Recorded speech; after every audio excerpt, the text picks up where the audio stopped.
سامعین کرام، اشاعت اسلام یوٹیوب چینل میں آپ کا استقبال ہے۔ السلام علیکم۔ خانقاہ رحمانی کے سجادہ نشین امیر شریعت بہار، اڑیسہ و جھارکھنڈ اور جنرل سیکریٹری آل انڈیا مسلم پرسنل لا بورڈ کے انتقال پر ملال پر صدر جمعیت علماء ہند مولانا سید ارشد مدنی نے اپنے گہرے رنج و غم کا اظہار کرتے ہوئے کہا کہ اعتدال، توازن اور کشادہ نظری مولانا مرحوم کا امتیازی وصف تھا۔ وہ ملت کے ہر طبقے میں مقبول اور ہر دل عزیز تھے۔ ایسی شخصیت کا داغ مفارقت دے جانا بلا شبہ ایک عظیم سانحہ ہے۔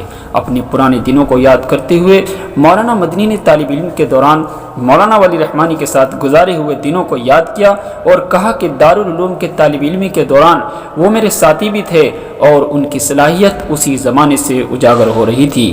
فراغت کے بعد مجھے ان کے ساتھ رہنے کا موقع نہیں ملا، لیکن بعد میں مسلم پرسنل لا بورڈ کی میٹنگوں میں مولانا مرحوم جس زمانے میں اس کے جنرل سیکریٹری تھے انہیں دیکھنے اور سننے کا موقع ملا، اور تب یہ عقدہ بھی ہم پر کھلا کہ وہ ایک بہترین منتظم بھی ہیں۔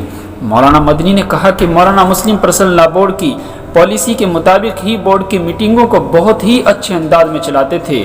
تمام لوگوں سے گفتگو کرنا، بورڈ کے پروگراموں کو مؤثر طریقے سے چلانا اور لوگوں کے سوالوں کا جواب دینا، یہ تمام خوبیاں بڑے ہونے کی ان کے اندر موجود تھی، اور اپنی تمام صلاحیتوں کو بروئے کار لاتے ہوئے مسلم پرسنل لا بورڈ کے غرض و مقاصد کو آگے بڑھانے کی کوشش کی۔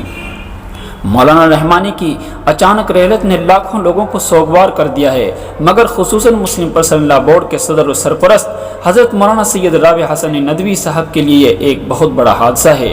میری یہ دعا ہے کہ اللہ تعالیٰ بورڈ کو مولانا مرحوم کا نعم البدل عطا فرمائے اور حضرت مولانا کی سرپرستی اور صدارت میں بورڈ مزید ترقی کرے۔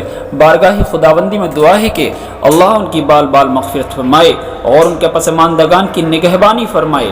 صدر جماعت علماء ہند نے جماعتی رفقا اور اہل مدارس سے مولانا مرحوم کے لیے ایصال ثواب اور بارگاہ رب العزت میں دعائے مغفرت کی اپیل کی ہے۔